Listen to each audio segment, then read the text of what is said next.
but also because a lot of insurers have pulled out to the point that I've got 18 counties in Ohio with not a single insurer in the individual market, not just the exchanges, but the individual market. And got about 27 counties now, we believe, with just one insurer. I was in a county over the weekend that told me they're about to be added to that list because one of their two insurers is pulling out. So it's not just a matter of higher costs, which is obviously really hurting families in Ohio and small businesses. People just can't afford it. Double-digit increases again projected for next year. But it's also a lack of options. So we do need to fix that, and that's been one of the criticisms I've had of the Affordable Care Act, is it wasn't structured in the right way to provide the health care access that it promised. That's one reason it hasn't met its targets, and it's been more expensive than anybody said it would be.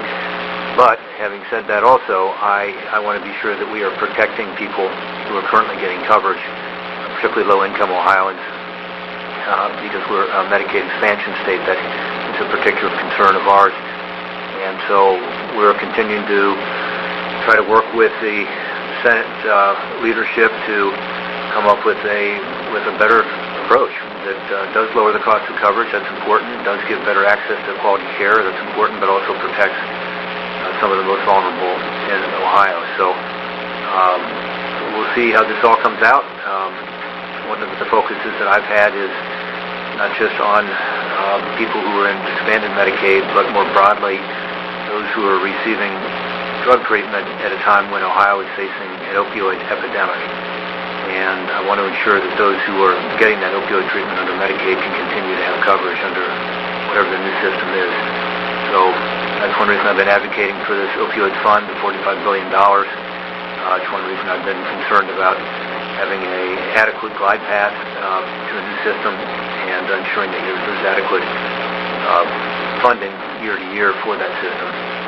So I've engaged on it. I've made my concerns known, and the Senate bill that they're currently using, the Senate draft that I read over the weekend, falls short of that, and therefore I'm not going to be able to support it. And again, my hope is that we'll be able to solve these other problems by having that draft Senate bill be improved, and we'll see what happens. Last week we got some news on a whole other topic, which is the Great Lakes and Asian carp. You know, we've been working for years to try to ensure that the invasive species are under control, particularly in Lake Erie. And there was an Asian carp found about 9 miles from the Great Lakes, and most significantly for me, it's past the electric barrier. I also, in my statement, talked about the importance of fully funding the Great Lakes Restoration Initiative. This is one that we had to fight last year to overcome the $15 million in cuts that the Obama administration proposed. This year, the Trump administration proposes much deeper cuts. And we've got to be able to stop those cuts, because this program is actually helping on invasive species as well as other issues to do with pollution and algal blooms in the Great Lakes. We were able to secure $300 million for this fiscal year, all of which is needed. It's a great public-private partnership program, and we're going to continue to fight for it in this next fiscal year. And this only makes it more important given what we found out about the Asian carp getting beyond the barrier. We also this week joined Senator Gary Peters from Michigan in a letter to the authorizing committee for the armed forces. This would be in relationship to the Stryker vehicles. This is the most versatile, most deployable combat vehicle the Army has. And as some of you know, the Lyman Tank Plant, also known as the Joint Systems Manufacturing Center, plays a really key role in producing these Stryker vehicles. And for whatever reason, in this year's budget, the Army proposed to stop Stryker production for at least 1 year. This is bad news for the plant. It's bad news for the supplier base. It's bad news for our soldiers. And it's really not smart budgeting. Like the proposed Abrams shutdown we fought a few years ago, we were successful in fighting it. And thank goodness we were. If they did this shutdown, it's going to cost the taxpayers a lot more to shut down the line, to lose employees, to lose the supply base. By just keeping the line open for the tanks, we saved taxpayers millions of dollars. And now we have, that tank plant, the tanks being produced again. So anyway, I had 10 of my colleagues join us in this letter from both sides of the aisle, and I'm hopeful that we can work through this next budget again on the strikers as well to keep the production going at the Lima tank plant.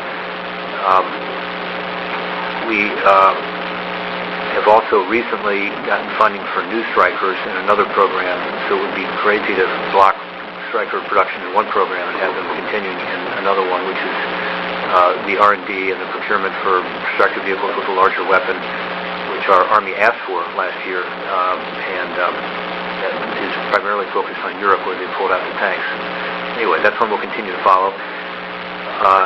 And today I also went to a briefing on North 9 months since he's been in this position as a special representative for North Korea and the Deputy Assistant Secretary for Japan in South Korea. And it was a fascinating briefing. It was classified. I'm not in a position to talk about details, but we discussed both the out-of-Warmbier situation and the broader issues between the U.S. and North Korea, and on a bipartisan basis on working with colleagues to try to ensure that North Korea is accountable for the way they treated out-of-Warmbier and some of the broader issues related to their nuclear weapons program and their now testing of means to deliver those nuclear weapons.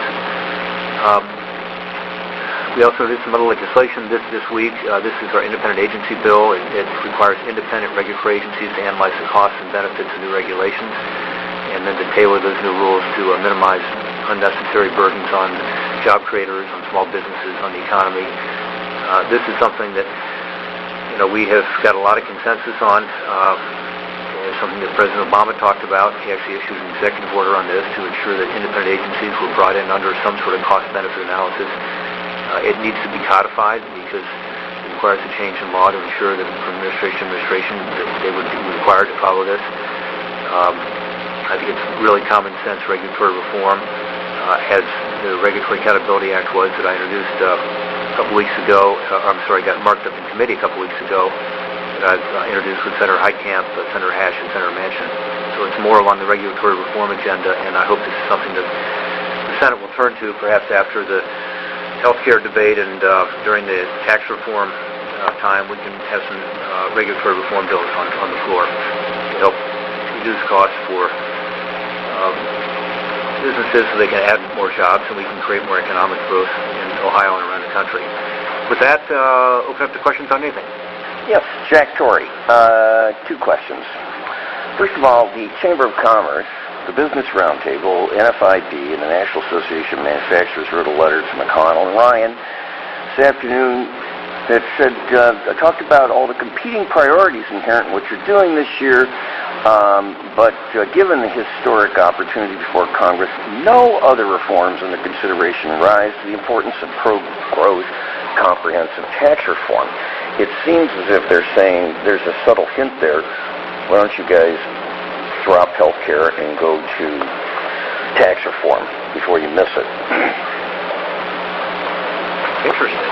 All important, Jack, but as you know from talking to me about this and on these calls, I totally agree that tax reform can give this economy a needed shot in the arm and improve wages, and I think that's one of the keys about the kind of tax reform that I'm supporting is that it will actually help to improve the quality of jobs so we can get wages up.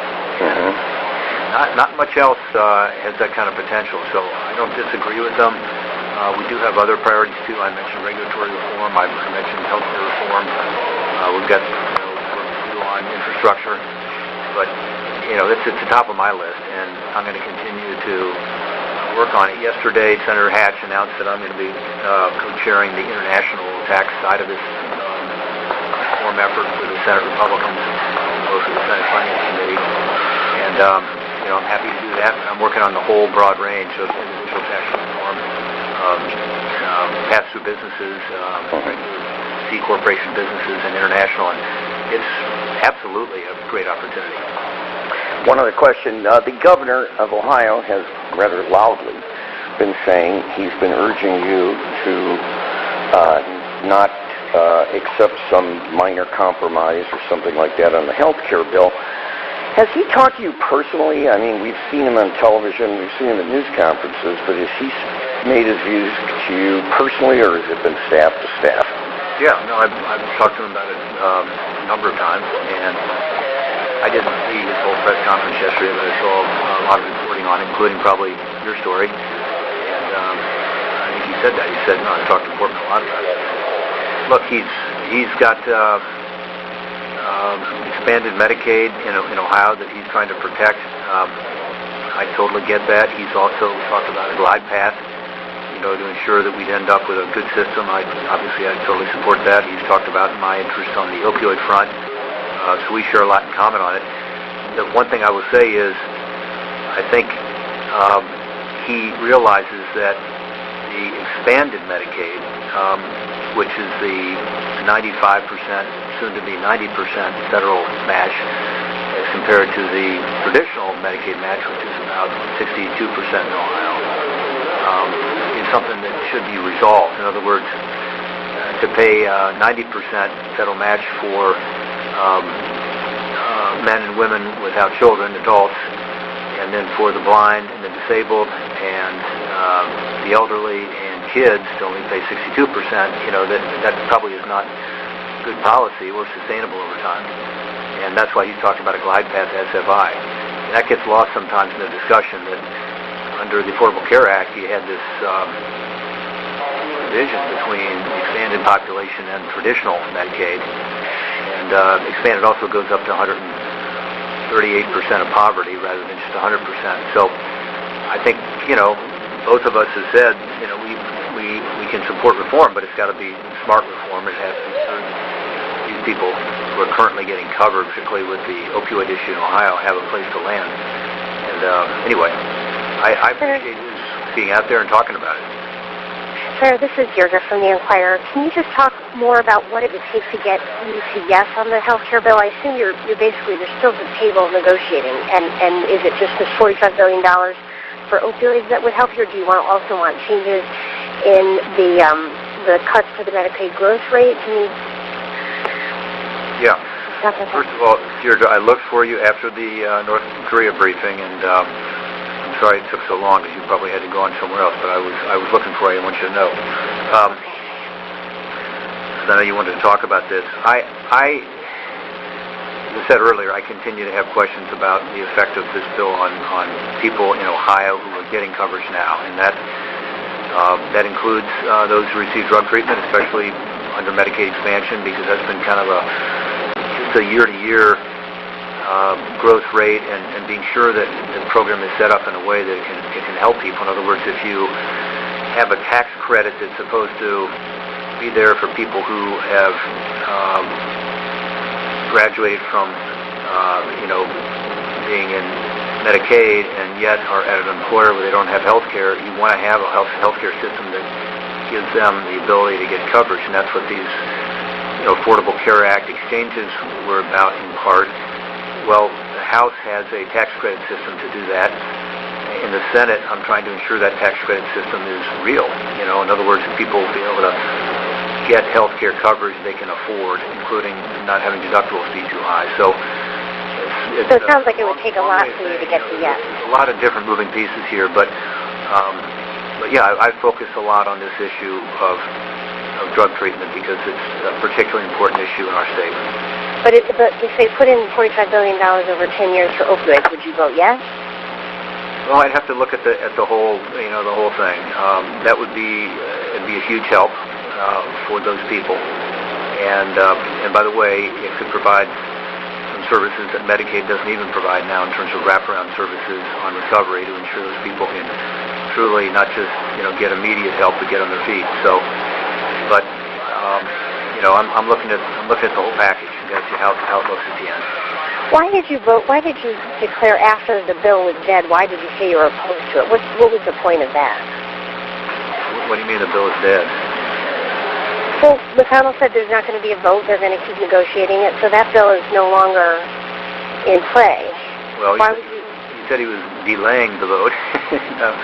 So you may know more than I do, but that's still. Well, that particular draft is no longer going to be put on the floor, and so what's the point of saying you're opposed to that draft when that draft is now going to be renegotiated? You know, I'm asking, like, does that give you leverage? What's the? Yeah, well, no, I just want them. I mean, they know where I stand, and they knew where I stood long before Senator McConnell made his announcement yesterday, and so I think it's important that I say it publicly as well, so let them know where I stand in order to make the kind of changes that I think need to be made. And Senator Capito and I did it together because we've been working together on a lot of these issues, including the opioid issue, and we'd already made our decisions before he announced his decision, but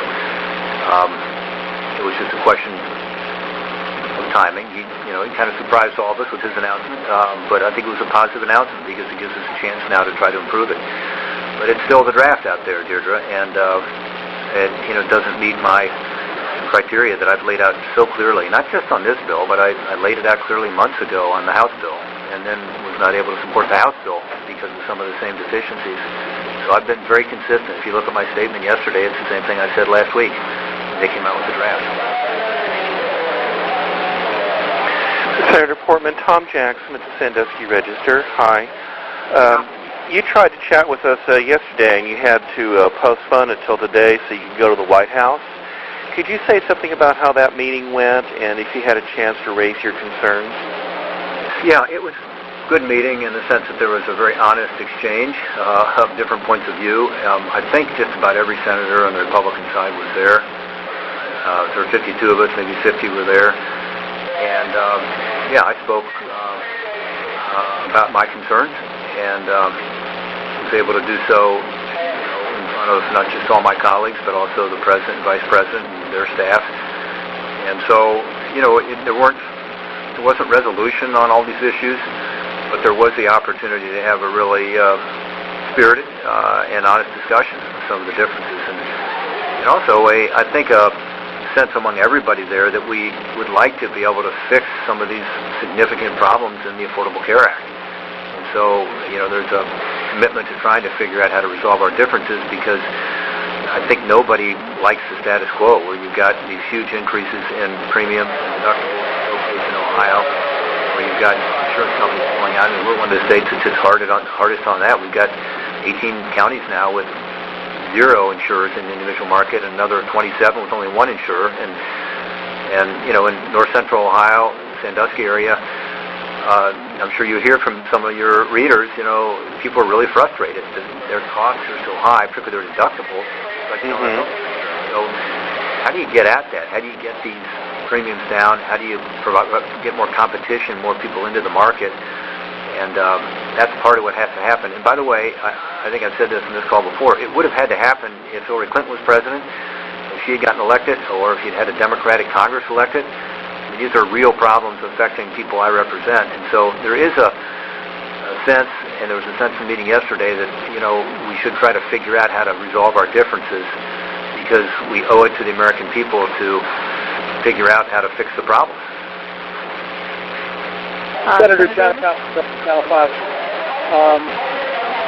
Vice President Pence is here in Cleveland this afternoon. Do you think that is a sign that puts pressure on yourself? And your reaction to what the super PACs are doing in Nevada, kind of heavy-handed towards the Republicans who are coming out against this? Yeah, well, first of all, he invited me to come with him to Ohio today, and I wasn't able to because we've got meetings and votes, and I'm doing my job here. In fact, I'm about to go to a meeting on tax reform to Jack's question earlier, and I just got out of a meeting on health care reform. So I appreciated him asking me. So look, I'm going to do what I think is best for Ohio, period. And I don't care, who speaks out, the Republican side or Democrat side, or who's trying to pressure us from the outside. We're going to do what we think. But, what we're trying to do is get to the right place for Ohio. And on the Dean Heller thing you mentioned, I think that's stupid for Republicans to be in Nevada going against a guy who's trying to do the right thing for his state. I hope they, if they haven't done it, I hope they don't. If they've done it, I hope they'll pull back. Senator, this is Wayne Everett from the Blade. I was curious, the state budget bill as it exists now would freeze Medicaid here next July, regardless of what you all are doing in Washington. Does that cause you some concern? Can you say it again? The state budget bill that's headed for the governor, it would freeze Medicaid enrollment July 1st next year. Does that cause you some concern as you're down there? Yeah, I mean, I'm not going to... I've got enough issues at the federal level and jump into what the state... I think the state Senate bill, right? Something in conference right now, I think. I think the governor said he's considering line item vetoes, so I don't know how that all comes out. But I do know that right now in our state, if you're someone who is low income and you're addicted to opioids, Medicaid's an important payer, and so that has to be considered. It has to be considered at the federal level because part of the match comes from the federal government, as we talked about, and part of it from the state. Senator, this is Deirdre again. I know some conservatives want an opt-out provision in the health care bill that would let states or insurance companies evade some of the consumer protections, like the ban on pre-existing conditions and lifetime caps and that kind of thing. Is that something that, when you got your opioid money, do you see a path to let you do both that way? You know, I don't know the details of that. I got to the lunch a little late today because of other meetings, and I know it was talked about at the lunch. It was told by one of my colleagues. Sounds like that was told.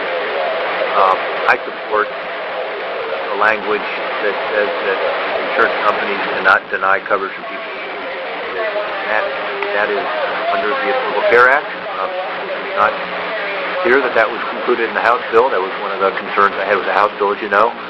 So my hope is that we could continue that prohibition.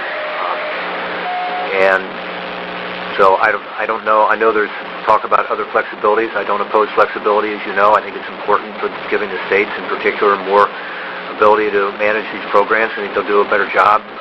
That's one reason on the Medicaid front. I think there's an opportunity here to actually improve the outcomes in Medicaid by giving the state of Ohio the kind of flexibility they asked for. And they tried to get a waiver, I don't know, it was about 2 years ago, I guess, or 3 years ago, and when they were denied. I look at what Indiana's done on their flexibilities with Medicaid. I think it's been positive.